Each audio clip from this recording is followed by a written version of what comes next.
nariho ntariho kandi mu by'ukuri ndiho. Rero kuvuga ngo aho mbimenyeye noneho nabayeho kandi ndiho, ntabwo nabayeho ntariho. Urumva nabayeho imyaka 11 ngenda numva narapfuye, imyaka 11 yose nzi ko ndi umupfu, nzi ko narwaye, nzi ko ntegereje gupfa. Ibyo nkora byose nkabikora mvuga ngo Mana bimfashemo bigende neza, ejo ni napfa nta kibazo. Nkumva ko icyambere nkubaha nkatinya ya Mana, nkumva ko Imana aho ndi hose irandeba. Ngize uko mpora n'umuhungu byanga bikunda irandeba, ijisho ryayo rindiho. Naho mama tambona, naho data tambona, ariko Imana irambona. Noneho icyo nacyo rero cyaraje kigerekaho, nkagera nkabishuti n'umuhungu, ariko namara kumva nambaye umubiri nk'abandi, ngiye muri mudu nk'abandi, nagira gutya nkumva ndongeye neza, za santima zirahanaguritse. Havuga nti havuga nkumva umuntu arasa n'unganiza ngo jore wibagiwe ko urwaye SIDA, uyu mwana w'abandi se wibeshye ugahura nawe uzi ko ahita umutera SIDA, ayo maraso yuzayabazwa. Icyo kintu nkumva kirankomanga buri gihe, nkumva kiranyibutsa ko ndwaye SIDA. Noneho ni ukuvuga ngo mfata Imana nyishyira imbere, ariko naba nambaye umubiri numva nanjye nabaye umunyamubiri nk'abandi. Nkumva icyo kintu kirankomaza ngo wibuke ko urwaye SIDA kandi aya maraso uzayabazwa. Ko ndwaye SIDA nagira gutya nabona nk'uruhu rusa n'urufite iminkanyari, nkavuga nti nuko nguko ubwo niko SIDA yica. Nagira gutya nareba umusatsi, nareba hari ukuntu ugaragaraho ubutukutuku hejuru, bajya babivuga ibimenyetso bya SIDA, buriya tayari yamaze kugera kure.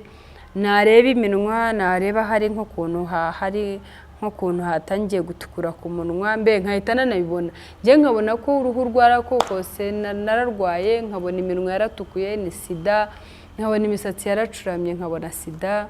Muri make icyo gihe cyose urusengero tubyina turirimba, nje nkumva ari amahoro, ariko nkicara nkongera nkavuga wa Mana ko kubona rwaye SIDA nyirwera ko nagiriye neza uriya mubyeyi nkamurwaza, ntacyo mpfana nawe, nicyo cyo nzize, ineza nagize niyo nzize. Nkagira icyo gihe cyo nifata nkagotwa nako gahinda aho undi umuntu atari.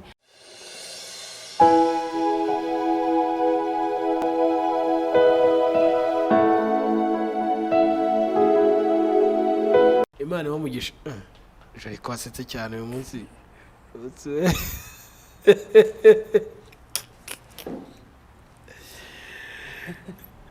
Ntabwo ari ngo ushize nawe twenge wari ufite, wari umeze nk'umuntu atishimye. Nuko nambaye pink. Noneho buriya amabara abifite icyo asobanura. Amabara burya agira isobanuro yayo. Pink ni umuntu ari buseke. Munezero. Wow. Roses. Wow. Dufitiye agashya. Okay. Reka nshimira abantu bose bakoze subscribe, Imana ibamugisha. Imana ibamugisha kubera ko mwabikoze nyine ni iby'agaciro. Ndabasabira umugisha. Hanyuma nawe utarakora subscribe kuri channel yacu uyikore kugira ngo tugire byinshi dusangira by'umumaro. Tubagezeho ibiganiro bitandukanye birumvikana. Ariko cyane cyane dukwiye kubaka umuryango kandi bigahera muri twe, hanyuma n'itorero kubakika. Buriya rero umutima unezerewe bisesekara inyuma. Niyo mpamvu buseka baya n'imbere abari sawa. Nizere ko utatujijisha, ariko abeze ngiye sinzi kurya rimwe nahita mbivuga. Buriya ahubwo n'ijye uba wijijisha, mwese mbajijisha kugira ngo bigende bite. Ubigize atya ajijisha, burya ujye umenya ko ari uba wijijisha. Abayijijisha nyine mwebwe se arabajijisha ntacyo abahombeje, ntacyo abunguye, ahubwo we niwe wijijisha. Jye niko mbona, ubwo rege nanjye niyo ari ibyo naba nijijisha, ariko mba nezerewe. Nshuti ukore like niba ukunze iki kiganiro, Imana iguha umugisha. Hanyuma inkunga ikomeye no gukora share, nukora share urabuduhaye inkunga ikomeye. Hanyuma nge Ndikuzo Emi, nk'ibisanzwe rero ndi kumwe n'umuganwa Jori, nago ndi jyenyine twazanye uyu munsi kugira ngo agire byinshi tuganiriza kera mutamenye, ariko uyu munsi muri buze kubimenya. Mfite amakuru ariko mfiteho nosi. ubu ushize rwose ngo hari ukuntu byakugendekeye hafi imyaka ingahe yose. Okay, reka tubanze tumwakire hanyuma tuze kumusabira umugisha dukomeze n'ikiganiro nyirizina. Nongeye kunezezwa no kubana namwe uyu munsi. Nezerewe ko Imana yaduhaye undi munsi wo kurama. Ni ukuri mpora mbibabwira, ntabwo njya mbifata gutyo gusa, mba numva hari ibihumbi n'ibihumbi iby'ibitambo hirya no hino nge ntazi ubwanjye, nawe ndetse n'undi wese udukurikiye. Kuba uriho ni ukuri ntacyo uba watanze. Ibuka mushuti wawe witabye Imana, ibuka umwana wawe, ibuka papa wawe, ibuka mama wawe, ibuka umuturanyi, ibuka uwo wumvise hirya, ibuka urasanga ntacyo umurusha. Si ubwiza, si ubukire, si ugukiranuka cyane, si ikindi, ahubwo ni ubuntu bw'Imana. Rero niyo mpamvu mba numva nejejwe cyane n'uyu munsi ko nongeye kugaragara hano. Numva ari ubuntu bw'Imana bugeretseho ubundi. Rero niyo mpamvu ushobora kugera gutya nkafatwa nkaseka gusa ukayoberwa ibyo seka, nkumva gusa nejejwe nuko mba nongeye kugaragara hano kandi ndi muzima. Haleluya. Rero ndabasuhuje mwese mu izina rya Yesu, kandi nishimiye nanone kongera kubana namwe, kandi nongeye kubasabira umugisha, nongeye kubavuga ko muri abantu bagaciro, muri abantu b'umumaro. Ubu se natanga ikiganiro nkagikurikira nkakireba, natanga ikiganiro nkagikurikira nkatanga comment, nkatanga like, jewe umwe cyangwa n'abakozi ba TV ni ari 10 cyangwa 30, ntacyo byamara. Ariko turiho kubera ko muriho, dukomeje urugendo kubera ko mudushyigikiye, muri amaboko yacu, muri amaguru yacu, ni ukuri muri byinshi byacu. Imana ijye ibaha umugisha ko bwije uko bukeye. Amen. Abakora like, Imana ijye ibaha umugisha, abakora share, Imana ibaha umugisha. Ni uko njye mbabwira ngo haraho wakwisanga uri ikiraro cyawa wundi Imana yageneye iki kiganiro. N'uyu munsi nabwo mwitegure, kuko bishoboka ko hari uwari uri mu gihe nk'icyo nari ndimo, cyo tugiye kuganirira hano, wamubera ikiraro ukaba umubereye umuti, ukaba umuvanye mu kangaratete yararimo, umukuye mu bwigunge yararimo, umukuye mu rupfu yumvaga ari umugendamo, ukamugira umuntu mushya kandi umuntu muzima. Rero Imana ijye ibaha umugisha uko bwije uko bukeye. Ndabakunda. Amazina yeme nitwa Mama Ganza. Data ni mwiza. Witwa Mama Ganza. Irindi Auntie J. Hari uwarinyise. Hari ukuntu biprononcera umuntu nabyumve neza. Auntie J. Auntie J ni abantu barinyise bavuga ngo dukunda inama zawe, kandi izo ni inama zitangwa n'aba aunt. So from now on tukwise Auntie J. So naye nararyakiriye, ndetse n'amazina yose tugiye kuzayareka njye mbabwira ngo nitwa Auntie J cyangwa Shangazi J cyangwa ikinyarwanda ubwo ni Masenge J. Masenge Shangazi. Mane duhano Shangazi ni Igiswahili eme. Yego nyine mu kinyarwanda ni Masenge. Tantine je. None se mu kinyarwanda Masenge J. None Masenge ja mu kinyarwanda yitwa ja. Ego ko Jeanne. Ja karamera. Ni ja mu kinyarwanda bayita ja. Baje karama. Uzareba ikiganiro cy'ubushize watanze ku IHUMURE. Abantu muri commentaire navuze ngo uyu mugore sha none ngo bigaragara ko ari umutesi. Odisona kuntu aba ari umutesi. Ahita nza nkavuga hasi.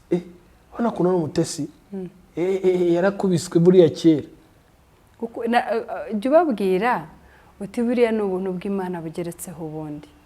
Ababizi neza abanzi bajya bavuga ko ibitwenge bikura he, ngo uracyari muto, umunezero ukura he, kandi uri igikecuru kishaje. Igikecuru. Ariko rero kamubwire icyo naje gusobanukirwa. Turabivuga mu magambo, ariko mu kuri ntabwo nasaza. Kubera iki? Yesu uri muri jye ntasaza, ntahinduka. Njye se nasaza njya he? Reka. Ndabyanze. Ndi Auntie J. Birahagije. Twari turi kukwakira, bwawe uretse tukuzanira amazi ubanze umwe. cyangwa n'agasosi unywa akaboyiro. Reka tubanze dusenga Imana hanyuma tuze kwinjira mu kiganiro nyirizina. Umuco wacu nuko dukora ibiganiro twasenze. Imana idufashe, ntabwo bikwiye ko dusangiza abantu twebwe bitaradufasha.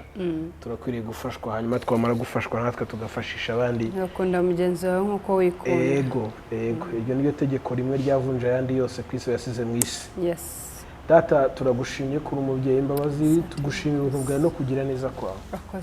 Kubwacu amagambo tuvuga ntiyadukiza.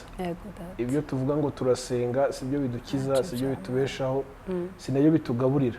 Kuko n'abashonje si uko tubarusha gusenga, kandi n'abapfuye batakiriho si uko twabarushaga gukiranuka no gukizwa, ahubwo ni imbabazi zawe n'ubuntu bwawe bugeretse ku bundi.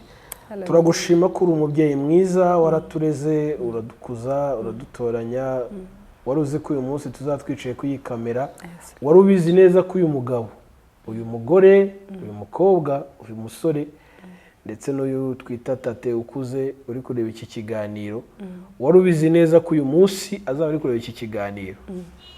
Twagikoraga natwe, ndabizi neza ko wari udushigikiye kuko niwe wadutoranije. Hanyuma rero umuntu uri kureba iyi video ndamusabira umugisha kuko yafashe umwanya we kugira ngo arebe iyi video. No kuri umugirire neza, umwambike imbaraga, abashe gutsinda ibitego yose y'umwanzi yaza kumuvangira mu byo yifuza kugeraho byose. Natwe dushyigikire nk'uyu murongo uteguye kugira ngo utambuke ubutumwa bwiza kandi ubasha gukiza isi.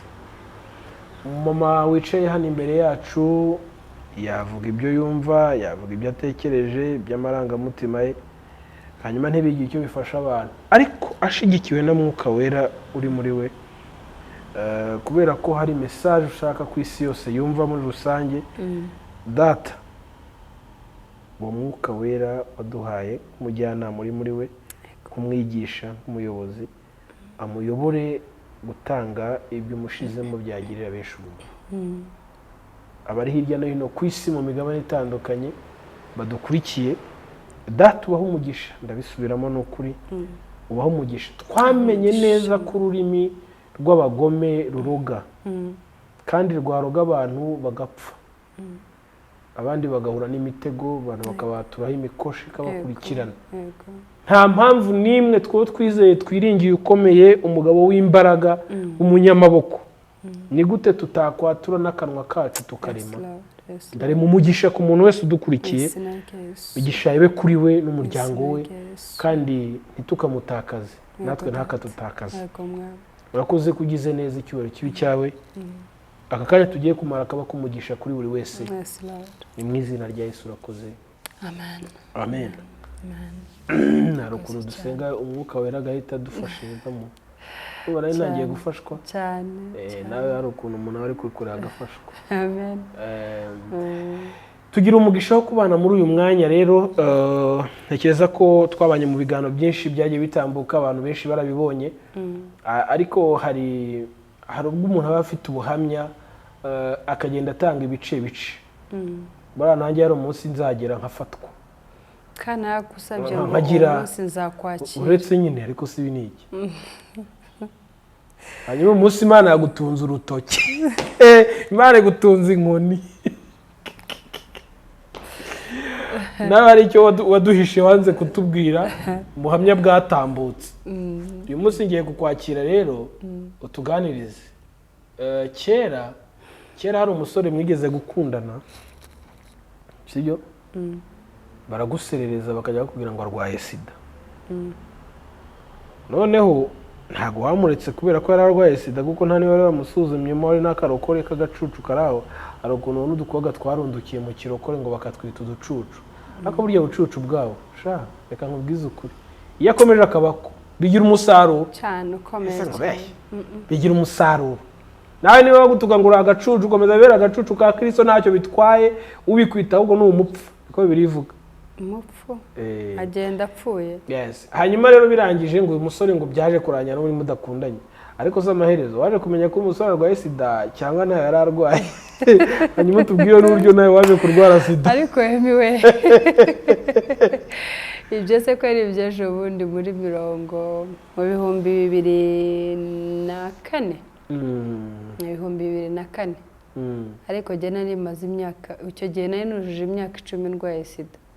Ngaho wa mugore mukunda rwose mwiza cyane Mama Ganza Jori Muganwa yarwaye SIDA imyaka 10. Imyaka 11. Imyaka 11 arwaye SIDA. Ariko wowe uri muvuga nari maze imyaka 10 ndwaye SIDA mumenya. Ngaho umva sinongera kujya kuri mikoro tubwire historiko yaje kugenda. Mikoro yireke mbaho ndayiretse kugira ngo ngabanye umuntu wanjye dore ni muremure. Hanyuma uze kutubwira uko byaje kurangira nuko byatangiye nako. Karibu. Asante. Rero nejejwe no kongera kubana namwe tugiye gusangira ubuhamya nkuko Yemi yabisobanuye. Ntabwo ushobora kwicara hano umunsi umwe ngo uvuge ibintu byose birangire, ariko ahubwo bigenda bigira buri kimwe kigenda kigira igihe cyacyo. Buriya ni igihe cyacyo yuko mbaho ubu buhamya bw'ukuntu umuntu ashobora kubaho ariko atariho, ariko mu by'ukuri atari uko atariho. Iryo jambo sinzi naturyumvishe kimwe, umuntu kuba yabaho atariho ariko mu by'ukuri atari uko atariho ahubwo ariho. Bwabaye rimwe rero ari muri 1994 nza kugira umuntu mu muryango ndamurwaza. Uwo muntu yari n'uwakure y'umuryango nta nubwo ari hafi cyane, ariko twaje kwisanga tubana biba ngombwa ko murwaza. Uwo mumama yararwaye ariko jewe nyine ndamurwaza nkuko umuntu arwaza undi. Ndamurwaza mu hafi, umumama amera nabi cyane araremba, ariko muri ibyo bihe byose iyo process yose yo kurwara kwe njyewe nkirinda icyamubabaza icyamugora, muba hafi nkamuramiza icyo kunywa. Umurwayi w'indembe twese turamuzi uko aba ameze. Hanyuma rero icyo gihe nta coupongle zari ziriho cyangwa yenda sinari nzizi. Ndibuka uwo murwayi najyaga muca inzara n'urwembe nanjye nkarufata nkica inzara. Uribuka ko umuntu yacisha urwembe yagira cyakisesereza cyangwa akaba yakwikomeretsa. Noneho naramukomeretsaga byanga bikunda nanjye nkikomeretsa. Nkamwitaho mu bintu byose bishoboka, nkamusukura. Iyo nibuka neza nuko icyo gihe hari akantu k'agasebe nari mfite hano ku mubiri ku kiganza, ariko nkamwitaho byose nkamufasha. Hanyuma jye sinari nzi icyo arwaye, abanye nawe ntazi icyo arwaye, namurwaje ntazi icyo arwaye, ariko nkamukunda nkamuba hafi nkamurwaza. Naje kwisanga nyine murwaje biba ngombwa ko muba hafi. Ndibuka ibyo byose nabikoraga just suko ari mama wacu, suko ari masenge, suko ari nyogokuru, suko ari bya nibyo ugira utya nyine abantu mukabana bikavaho ukabona ko muri abavandimwe. Nuko rero nza kwisanga nk'uyu munsi ari bwitaba Imana ejo hazaza. Nibwo umuntu umwe yaje, ariko icyo gihe urumva nari nkiri muto muri 1994 rwose. Ndibuka aribwo napfunduraga utubere nyine bwa bwana bw'ukobwa bugikuretse ko njye nanone ibyo byose ni ubuhamya bw'ukuntu Imana yanshyiriyeho uburinzi mu buryo bwayo nk'Imana. Ndibuka ko napfunduye amabere mfite imyaka 17 ari haho muri 1994.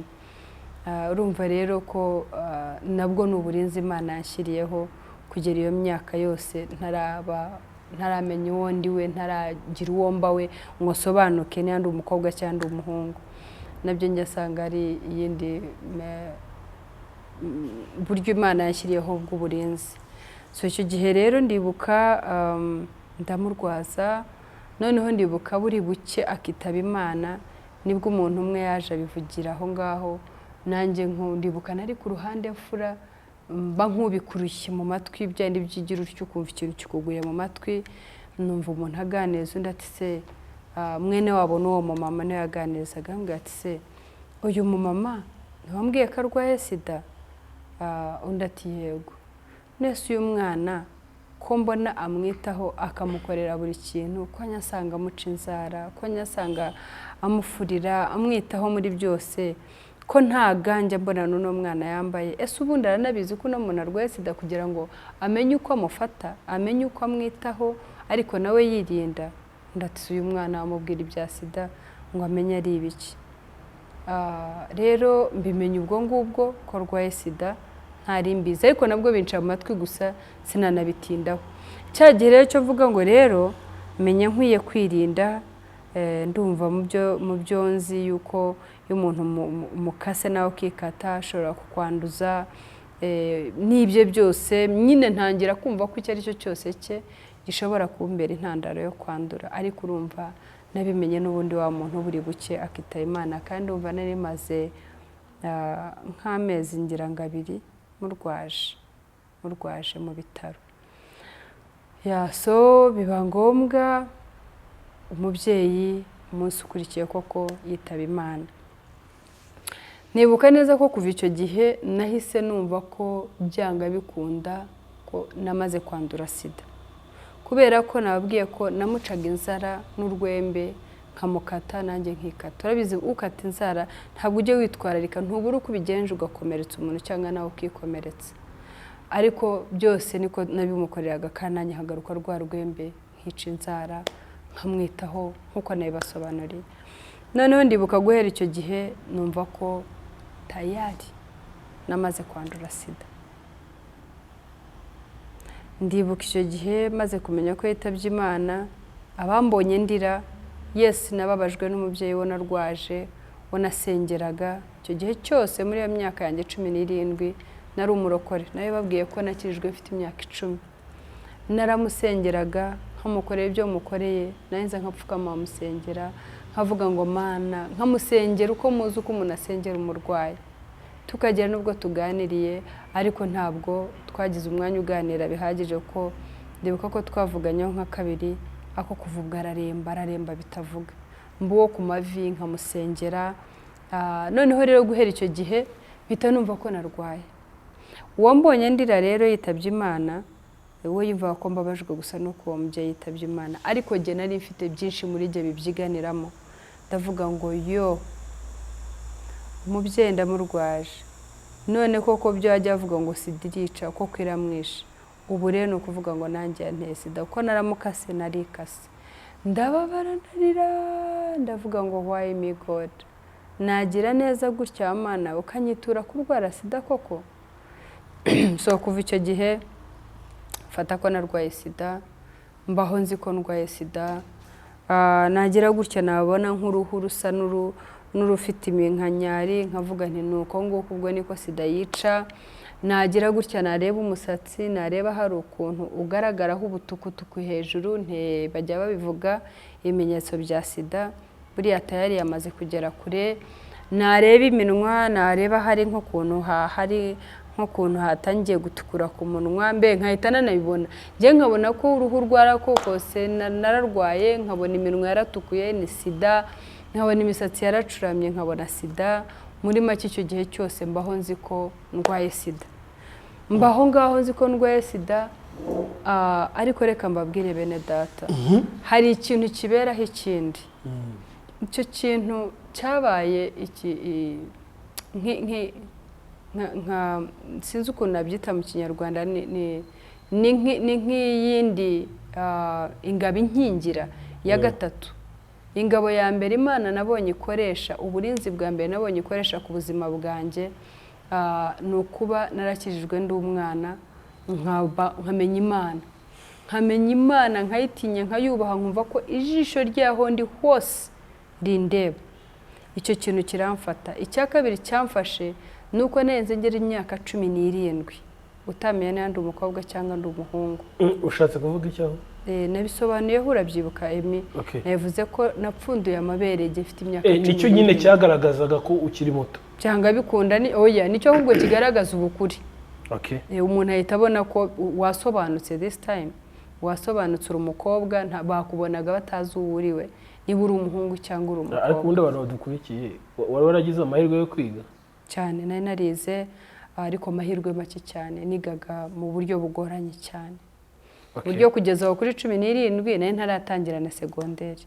Wari ugiye gusobanura uburyo byakurinze, byakubereye nk'intwaro kurwaye sida? Byambereye indi ngabo inkingira.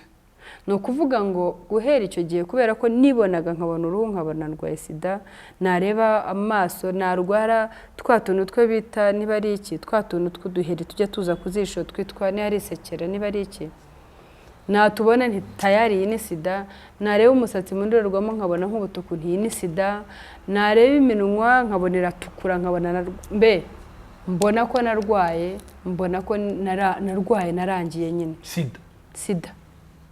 Icyo nacyo kiraza kimbera ubundi burinzi kubera ko nagiraga inshuti, nagira inshuti ubwo ndavuga nyine ubwo twazamutse nageze mu myaka 20 n'ingahe. Noneho nagiraga inshuti y'umuhungu, narangiza nkumva ko icyambere nkubaha nkatinya y'Imana, nkumva ko Imana aho ndi hose irandeba, ngize uko mpora n'umuhungu byanga bikunda irandeba, ijisho ryayo rindiho, naho mama atambona naho data atambona ariko Imana irambona. Noneho icyo nacyo rero cyaraje kigerekaho, nkagera nkabishuti n'umuhungu, ariko namara kumva nambaye umubiri nk'abandi, ngiye muri mudu nk'abandi, nagira gutya nkumva ndongeye neza, za santima zirahanaguritse, havuga nti umuhungu se we ntagira icyo akeka cyangwa yari abizi ko wikeka ko aho niho nyine ngiye kubwira, havuga nkumva umuntu arasa n'unganiza ngo jore wibagiwe ko urwaye sida, uyu mwana w'abandi se wibeshye ugahura nawe uzi ko ahita umutera sida, ayo maraso yuzayabazwa. Icyo kintu nkumva kirankomanga buri gihe, nkumva kiranyibutsa ko ndwaye sida. Noneho ni ukuvuga ngo mfata Imana nyishyira imbere, ariko naba nambaye umubiri numva nanjye nabaye umunyamubiri nk'abandi, nkumva icyo kintu kirankomaza ngo wibuke ko urwaye sida kandi aya maraso uzayabazwa. Ubwo buzima nabo bayemo icyo gihe rero wa muhungu we twari kumwe, ndibuka hari abo twagiye tubipfa, ariko hari n'abashoje bakizwa kubera njyewe. Hari benshi bonzi bo nabaha amazina yabo n'abaho bari barabizi bakijijwe kubera njyewe. Ambwiye ati watubereye ubuhamya. Hari abo njya nganira nabo kugeza ubu, kambwiye ati wambereye icyitegererezo cy'umurokore. Nanjye ubu ngubu icyo nafashe icyemezo no gukizwa nk'amaramaza.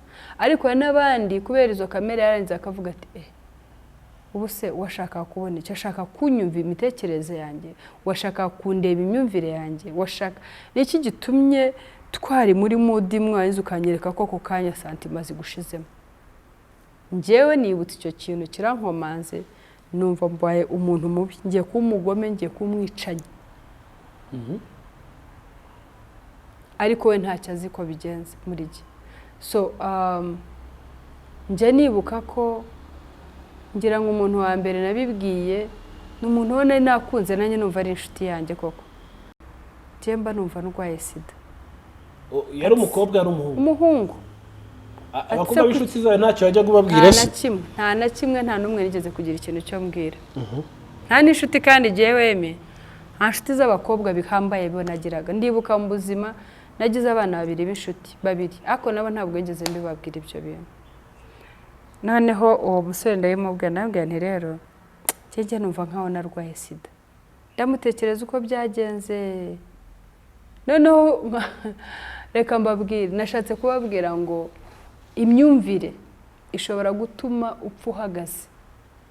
Ikintu cyo wishyize mu ntekerezo gishobora gutuma upfa uhagaze, cyangwa ukaba umukire w'icyamamare kandi ntacyo ufite, cyangwa se ukaba umuntu utagomba kuba we kubera imyumvire, kubera just ikintu cyakugiye mu mutwe. Mindset sinzingira ni imyumvire. Ikintu cyo wasetinze mu mutwe ukumva ko ariko kimeze ukacyakira uko.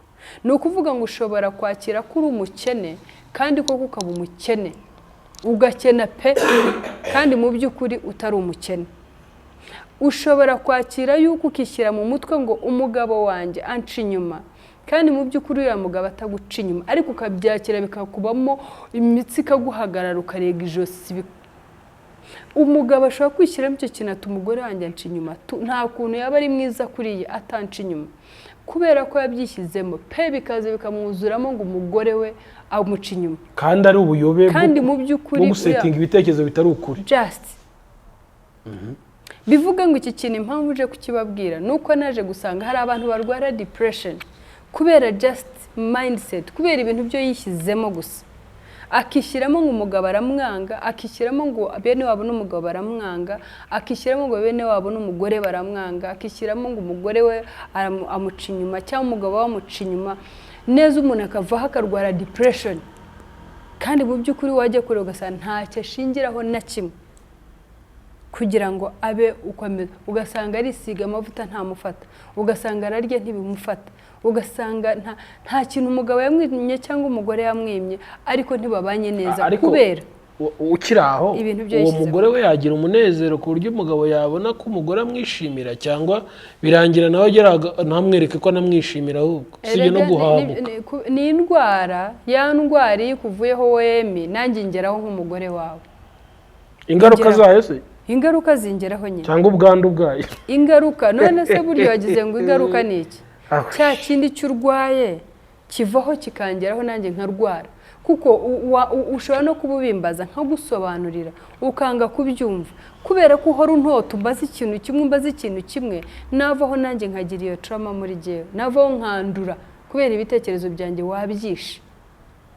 Uhora buri gihe undudamo yuko byanga bikunda unca inyuma naho utabimbwira, ako nge njya mbona nkabona ari imyambarire, niba ari imivugo, agashaka ikintu cyo yakora cyatuma wumva yuko mu by'ukuri ibyo akubwira ari byo, ugahora uhangayikishijwe no kumusobanura wisobanura, bivaho nawe rega ukarwara, mwese mukaba indembe kandi murengana. Rero impamvu uje kubaha ubu buhamya nuko nzi ko hari abantu bapfuye bahagaze kandi bazira ikitariho, bazira baringa. Ukicara ukazira baringa, ugapfa uhagaze kandi mu by'ukuri uri muzima. Ukayongobera umugore yagutwariye umugabo kandi mu by'ukuri pe kumbe bahurira muri business gusa, nta kindi bahuriyeho. Ukayongobera umugabo yagutwariye umugore kandi kumbe uretse kubasanga baseka bapanga ibi nibi, nta kindi bahuriyeho. Ukicara ukishyiramo ngo pasiteri yaragutoranye yagusize inyuma nta kwitayeho, kandi mu by'ukuri ya pasiteri afite inshingano nk'igihumbi. Emi wo bahuye ni ukubera inshingano runaka yenda bahuriyemo, ntabwo ari uko yagushyize ako ukabyishyiramo ko pasiteri yawe yakujogoye, ukayongobera ukarinda ubwo uva mu rusengero ukava mu rugo rwaso ukagenda ukarara ngo nuko atagusuye ngo uzize kutamenya, uzize mindset yawe, uzize ibintu byo wishyizemo, ariko mu by'ukuri Imana ikugiriye itya ngo ikakwerekaho gato ukaba wasanga ko wa mupasiteri waramurenganije, waramubeshyeraga. Rero ni ukuvuga ngo uje kubabwira ubuhamya mbabwira ngo nimwongere mwisuzume, mwongere mwisuzume, wisuzume, wiha umwanya, wisuzume, uvuga uti ariko se koko ndwaye SIDA, ese ibintu byo nishyizemo nibyo koko ndwaye SIDA, ese kwa muganga ko habayeho nk'ubwo nayenze ngeze imyaka 11 nzi ko ndi indembe ya Emi nakororagaho gato mvuga noneho buriya nibyo byabyuririza ubwo ndapfuye kabaye. Hanyuma nyine uza kumenya ute ko urwaye SIDA, byagenze gute kugira ngo utagiye kwipimisha cyangwa wagiye muri byagenze ukuntu byabona Papa Ganza nabo taraba Papa Ganza? Oya, ukuntu byagenze rero ndibuka nafashe umwanzuro ari uko Papa Ganza icyo gihe urumva ntabwo yari yakabaye Papa Ganza, ariko icyo gihe nyine maze kubona ko mbonye inshuti iri serious, ndavuga uyu muntu ko mbona ari serious none yasoza ambwiye ngo tujye kwipimisha, yazemera yuko koko ino SIDA ntayikuye mu bagabo, reka renge kwipimisha nyine mbimenye kare, nindahinza nkureho simukadi nyivunagure ntazongere kumbona, kuko byanga bikunda ndarwaye, kandi ntabwo azemera yuko ntayirwariye mu bagabo, dore ko yari afite n'andi makuru yari yarabwiwe amakuru ngo uriya mukobwa wakunze, uriya mukobwa ngo ahaba muri kiriya gihugu ngo akora mu kabari. Mama Ganza ngo nkora mu kabari, ngo utashye ngo turatahana. Ubwo urumva rero yari afite ayo makuru, iyo aza gusanga tugiye no gupima agasanga ndwaye SIDA, urumva yari kwemera ko ntayikuye mu bagabo, yari kwemera ko biri automatic yavuye mu bagabo, ko yari afite n'ayo makuru. Uretse ko we nk'umuntu nibuka ko yamaze kumva ayo makuru, ngo asubiye inyuma gutya ngo yumva ikintu kimuhanaguye mu bwonko kiramubwira ngo aya makuru bakubwiye ntabwo ariyo. uyu mukobwa ukuntu namubonye ntabwo ari byo, ni ibinyoma. Umukobwa nabonye ashobora kuba ari umukobwa muzima. Ndibuka ngo yanshyizeho umuntu azaho nari ndi muri icyo gihugu, umwana arangenza agiye kireri irashya, aragaruka aramubwira ati ni mushuti w'abashiki banjye, ni umukobwa wo mu rusengero, akora hanaha bimeze gutya na gutya. Ndibuka nawe arenzaho ansaba impapuro nge sinkamenya ibyo ari byo, nge nezi ko ari uko ngiye kuzaza yenda bibaye ngombwa ko ndi muzima ko naza nkaba hano. Anyaka impapuro, tuzanyohereza impapuro z'akazi aho wakoze z'urusengero byose, muhe CV kugira nuza hano nzagushakira akazi uzahagere narakuboneye akazi.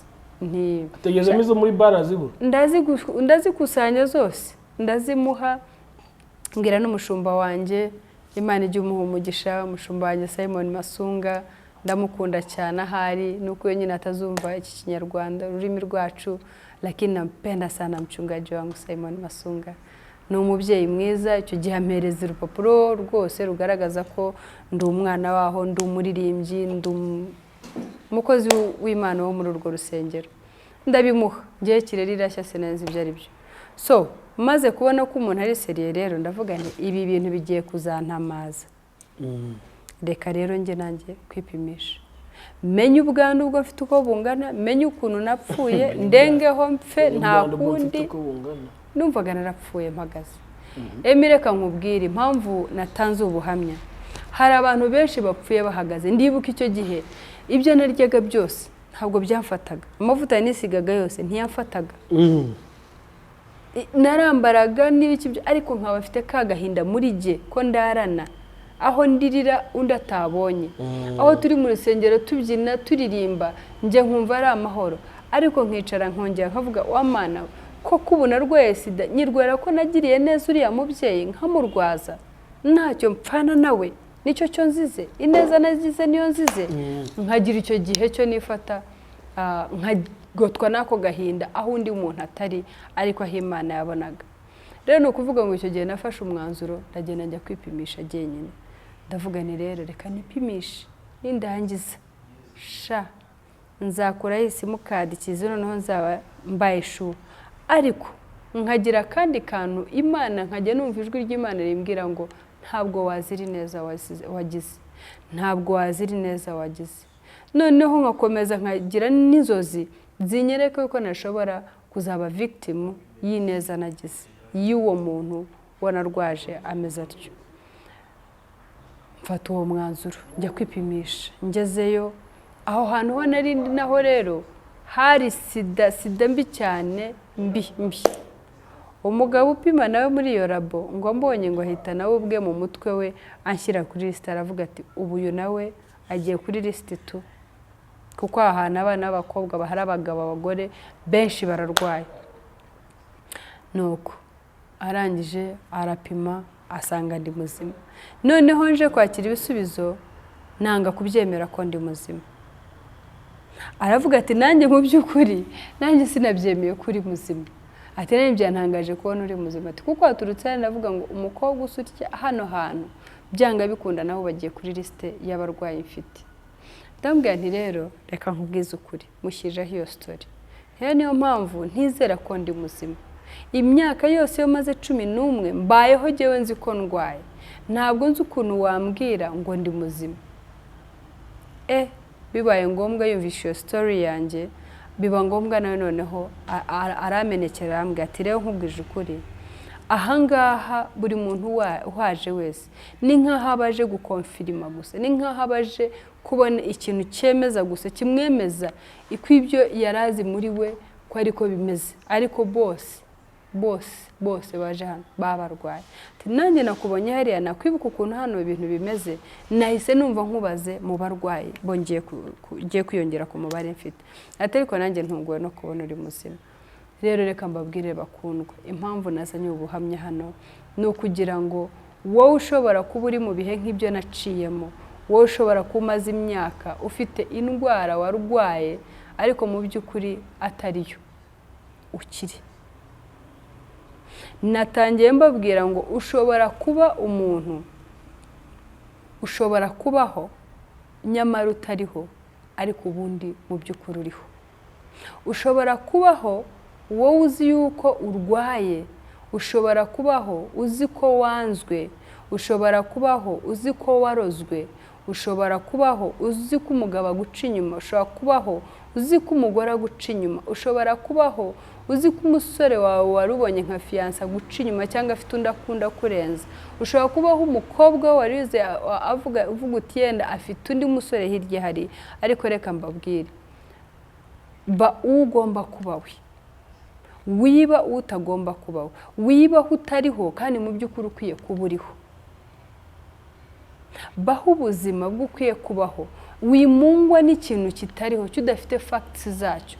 Urumva nkanjye nari mpfuye mu by'ukuri, ni ukuvuga ngo narakororaga nkabona ko mpfuye, nareba umubiri nabona ufite nk'akabazo amavuta atamfashe nkabona ko mpfuye, nareba umusatsi nkabona ko mpfuye, nareba iki n'iki nkabona ndi umupfu, ariko nari ndiho, nari muzima, ntacyo nari narabaye.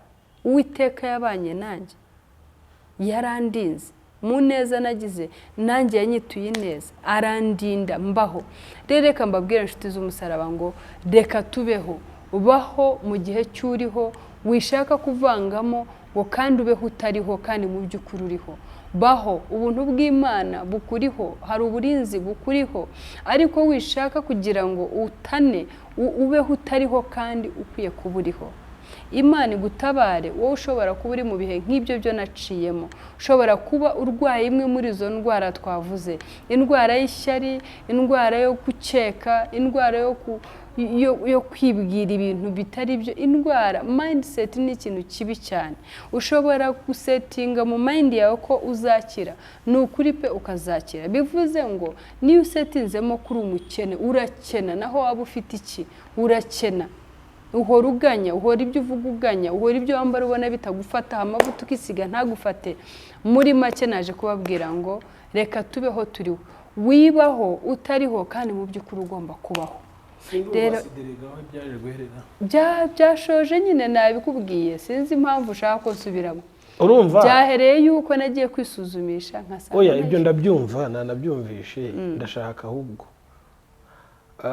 hari ibyishimo umuntu agira iyo atunguwe n'icyo bita surprise, si ukugusubiza inyuma, ariko gusanga uri muzima it's surprise, I mean surprise. Oya yambereye surprise y'imbaraga, nta nindi surprise ndashaka kumenya actually wabyakiriye ute umenye ko uri muzima. Ako kanya nabanje ndabihakana, ariko nyuma yaho aho nakiriye kari byo ndibukana. Icyambere narabyibushye, ibyo niyo nkeneye kumva. Icyakabiri ndisiga amavuta aramfata, mbu umukobwa mwiza sha Emi cyo gihe.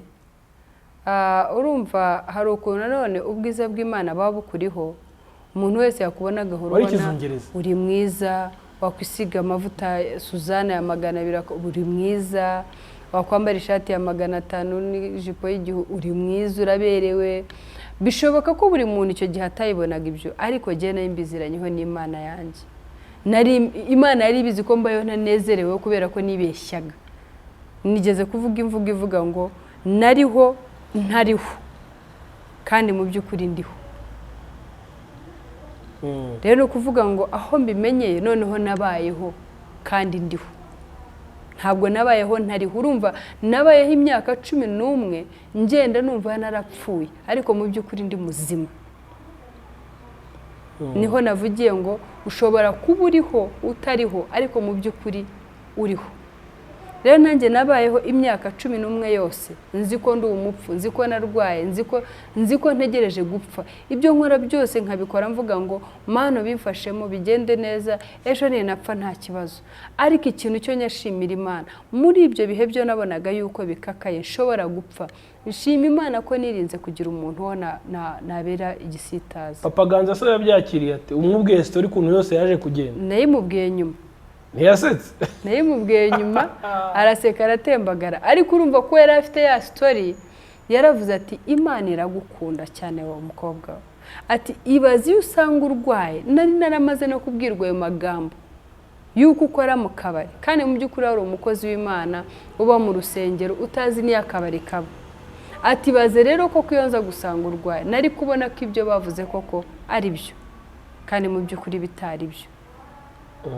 rero ni ukuvuga ngo nawe ubwe yashimye Imana ariko arambwira ati Imana iragukunda. Nibuka ko iryo jambo yavuze, yarambwira ati Imana iragukunda kandi gukijije amenyo y'abasetsi, kuko hari abazi yuko wari ubayeho mu buzima butari bwiza, ariko Imana ishimwe yo yakurinze kandi izi n'amateka yawe.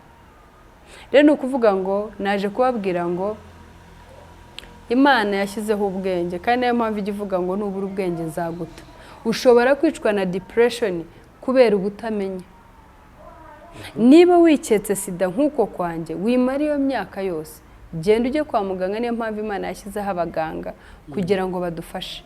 Genda upime, ahari yenda niba koko unanayifite bukiri kare, baguha n'imiti ikagufasha ukabaho. Aho kugira ngo ubeho iyo myaka utegereze ko uzapfa, ejo koko ibyuririzi bize bigukubite upfe. Tuzi abantu babayeho ku miti ya SIDA bamaze imyaka n'imyaka kandi bameze neza, babayeho ubuzima bwiza, bacuruza, bateye imbere, bameze neza.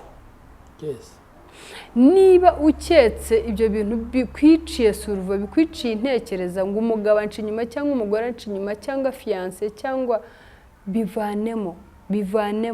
Ni ukuvuga ngo ni wowe muti wawe ubwawe. Ivura ibere muganga, ukekera iki cyo utabonye. Na Bibiliya ko ibivuga gukeka ni icyaha burya. Kuki wafata umwanya wawe wo kwicara ugakekera Emi? Reka Emi umubone nko kwa kundi uko nababwiye ko nafashe umugabo red handed, ndamufata gutya nyine mbona uwo musore ko ari kumwe n'uwo mukobwa, kandi barabimbwiye kenshi ko afite uwo mukobwa. Kumubabarira se jye ugira ngo naramukomeje mu ntekerezo, naramubabari, ariko kumubabarira ntabwo bivuze gukomezanya nawe kandi namubo, kuko n'ubundi nibuka ko twari muri processing yo kumenyana. Process yo kumenyana rero ndibuka ko n'iryo jambo namubwiye, namushyize hanze namubwiye nturakoze. Ati nkoze iki? Ni nkoze ukoze kutumye nkumenye bukiri kare tukiri mu maguru mashyi. Ndangije ndagenda, sinari gushwana, nta cyanjye yari afite, nta cyo nari mfite, ntacyo yanyishyuzaga, ntacyo namwishyuzaga. Birangira bityo njye arambwira ababyara banjye nti yewe byanyu mwambwiraga n'ukuri, nubwo nenda kubamiza ishoko, akuze umukobwa wakunze ntabwo aba yumva. Rero ni ukuvuga ngo bantu b'Imana, Imana ibatabara. None se niho watangiye kumukunda? Watangiye kumukunda wowe? Wo nguwo naramukundaga. Nta kantu kakababaro wagize se n'agashiha n'akawe? Hari rero reka mbwire Emi yo wakijijwe. Iyo wakijijwe barateye intambwe ndende. Ukizwa ntabwo bivanaho urukundo. Nyine urakunda, ariko hari intambwe barateye. Nkanjye intambwe ngira muri jyewe no kugera uyu munsi kimfashije mu buzima. Icyo ngize gutya nkakozaho imitwe y'intoki cyangiza kikancika, sinjye mbona yuko nyitakaje ari rosi ari ako kanya ngira ikintu kimbwira ngo jo, uzi yuko yenda ushobora kuba kiriya kintu y'igisingira cyari kuguca intoki. Uzi mbese kuriya muntu wo washakaga gukorana nawe yenda yari kukubera inyatsi. Uzi kuriya musore we wari warakunze, Imana yabonaga atari uwawe ahubwo agiye kuza akaba yakugirira nabi. Muri make ko kandi Imana yarakamaye kuva kera. Njye ahubwo nahitaga nshima Imana, ese nshima Imana ndavuga nti wa Mana urakoze kuko utumye mumenya bikiri mu maguru mashyi. Urakoze byose bitubona ko ari uburinzi bw'Imana bukuriho. Abantu mwese rero mukunda umuganwa Jolly ni mwiza, ariko nyine yarwaye SIDA imyaka 11 rero mu ntekerezo arwaye SIDA. Uyu munsi yakize. Oya, nakize ahubwo nakize 2005. Byonyine no kubivuze. Ubuhamya si twari tubuzi se. Harabona bibwiye namaze kubusharinga. Hano twebwe kuri icana ntitwaye tubuzi. Ariko mu by'ukuri naje kwivuga kugira ngo abarwaye izo ndwara mu mutwe yabo, mu ntekerezo zabo, Imana ibatabare. Rero mbasabe ngo uzumva ikiganiro please share, kugira ngo uwaba atacyumvise nonaha ariko ashobora kuba nawe yari afite ubwo burwayi, agendanye imyaka nk'iyo mbugendanye cyangwa irenga iyo mbugendanye, ahari yenda namubera ikiraro cyo gukira. Imana ibahe umugisha. Imana ibahe umugisha. Murakoze cyane, tugeze ku musozo w'ikiganiro cyacu. Mwese abadukurikiyeho muri hirya no hino ku isi, mwumvisha imirimo y'Imana n'ibitangaza Imana yakoze, turashimye nihabwa icyubahiro. Hari benshi rero bafite uburwayi nk'ubu, ariko tuzi neza ko hari ukuntu bakira ariko hari n'ababurwaye by'umwihariko nabo ntabwo tubaretse ntitubavuze nabi ahubwo tuzi ko Imana yabakiza yatumye Jora atayirwara kandi yagomba kuyirwara nta nubwo abazirwaye bose ari uko mwasambanye hari uburyo bwinshi umuntu yakwanduramo turi mu isi y'ibibazo n'ibyaha hari abatuka Imana ngo kuki nanduye SIDA ngo kandi ntarasambanye ngo isi yose iri kunyota ngo mfite agahinda sinigeze nsambana ariko kubera iki ndwaye SIDA ndagira ngo ubwire ko umutima wawe ukomeze Imana irawureba Imana niyiza ukuri kwawe kandi nizabana nawe nizakugira neza reka dusabe umuganwa Jori adusabira umugisha hanyuma tugane ku musozo w'ikiganiro cy'uyu munsi nge nari kuzo Emi kandi ukore like niba ukunze iki kiganiro inkunga ikomeye nk'uko yavuze no gukora share ukagisangiza abandi hanyuma igitekerezo cyawe ugitange muri comment ushobora kumubaza ushobora kumupombarita ibibazo kabisa muri comment ukamubaza akazagaruka dusubiza hanyuma kandi ukore subscribe Imana ibamugisha karibu Imana ibamugisha cyane urakoze cyane Emi kuba ushoreje ahantu heza uti nuriye urwaye mpora mbibabwira ni ukuri ntukarebe umuntu ngo umucire urubanza nk'ubwo nanjye iyo nza kuba ndwaye SIDA biba byarabaye ngombwa abantu bakavuga yuko nayikuye muri izo nzira ariko mu by'ukuri ntabwo ariko kwari kuri reka mbabwire ngo uwo ari we wese waba yaragezweho n'icyo kibazo wizere Imana itumye ukiriho ni nayo izakurinda itumye ukiriho ni nayo ishobora kuvura ese mwemera ko Imana ishobora byose ijambo rye rivuga ko ishobora byose ntabwo igeze ivuga ngo ishoboye kuvura malaria ariko ntishoboye kuvura SIDA ishoboye kuvura SIDA ariko ntishoboye kuvura kanseri izo zose ni indwara zizwi kandi zifite amazina uko zifite amazina nako zifite amatwi zirumva ushobora kuyibwira kandi kumva hari ubwo Satani aza akiyoberanyiriza mu izina ry'uburwayi runaka ukabaho ukumva urapfuye birarangiye akuzi ko ushobora gukoresha imiti ukabaho kubera ko Imana yavuze ngo baho rero wowe ushobora kuba warahuye nawe kaga ngusabiye kwihangana kandi ikindi nkubwira ngo tera intambwe ni ari imiti uyakire Imana izayikoresha ubeho kandi ukure utera imbere hari abo tuzi b'intangarugero Imana ibaha umugisha rero kandi ibagirire neza kandi ni ukuri bakomeze data mu izina rya Yesu Kristo tuguhaye icyubahiro ko wabanye natwe wakoze mwami kuba ari wowe waganiriye n'ubwoko bwawe erega jyewe ubwanjye ntacyo nakora erega jyewe ubwanjye ibyo navuga nta mumaro wabyo ariko kubera ko ari wowe waganiriye n'ubwoko bwawe byatanze ko hari icyo biba bimaze uhabwa icyubahiro ikiganiro mwami tuganiriye aha ntabe ari jyewe mwami w'abantu ahubwo ijwi ryawe ari ryo ryumvikana ahubwo ineza yawe ari yo yumvikana mu matwi y'ubwoko bwawe data hari abari barwaye nk'uko narwaye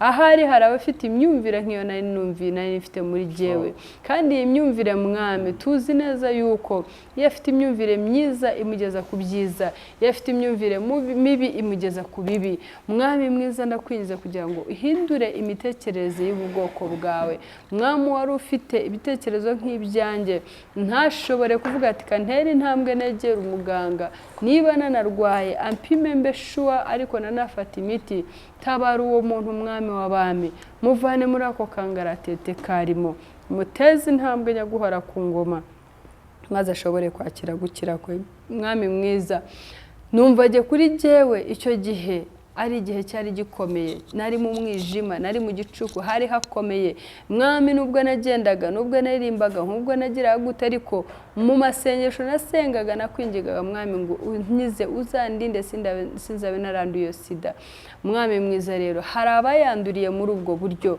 hari abayanduriye mu buryo butandukanye ariko bose urabazi Imana turakwinjizera ngo basange ubabere inkomezi data ubane nabo umunsi ku wundi ubaho ubwenge bw'uko data bakwifata ikiruta byose mwami ubahe kunezererwa muri wowe ubibutse yuko nubwo abanduye batapfuye ubibutse ko hari abanduye nyuma yabo ariko bapfuye ubibutse ko hari abahuye n'akaga karenza kabo nyuma yabo ubibutse yuko hari uwagiye mu kagari akabaho mu buzima bumugaye bubayeho gutyo gusa ubibutse ko hari uri muri morgue uyu munsi umwibutse ko hari uri muri ICU cyangwa mu cyumba cy'indembe abo bose si uko ubangana bo mwami ahubwo nuko nyagasani ariko biba bimeze ako kanya nuko yenda hari ishuri ubushyizemo umuntu wawe nuko hari inyigisho z'uburimo umwigisha nuko hari ubundi buryo bw'urimo umucura nyaguhara ku ngoma rero data mwiza dufashe natwe ntitugacirane imanza, ntitukareberane ku byo dukora cyangwa umurebere ku mwenda cyangwa no ku kindi, ahubwo mwami byose reka dufate ngo wowe Mana yacu, wowe ushobora byose, hari impamvu yawe nk'Imana wemera ko icyo kimugeraho, hari impamvu wemeye ko mbaho numva ko ndwaye imyaka 11.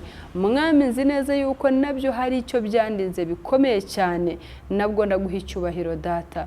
Uwo ari we wese rero data wari ufite ikimubangamiye nk'icyo, yumvaga yarapfuye, mwami mwereke ko ariho, kandi kuba ariho mwami ari ubushake bwawe, kuba ariho kugera uyu munsi naho yaba arwaye ari ubuntu bwawe bugeretseho ubundi. Nuko rero uri Imana ishobora byose, niko ijambo ryawe ribivuga kandi tukaryizera. Genderera buri umwe wese mwami, ari uwari urwaye psychologically, ari urwaye bya nyabyo bifatika, uri Imana itajya ubura uko ubigenza, ikiganza cyawe kimubeho maze akire, maze dusigare dufatanya guhimbaza izina ryawe.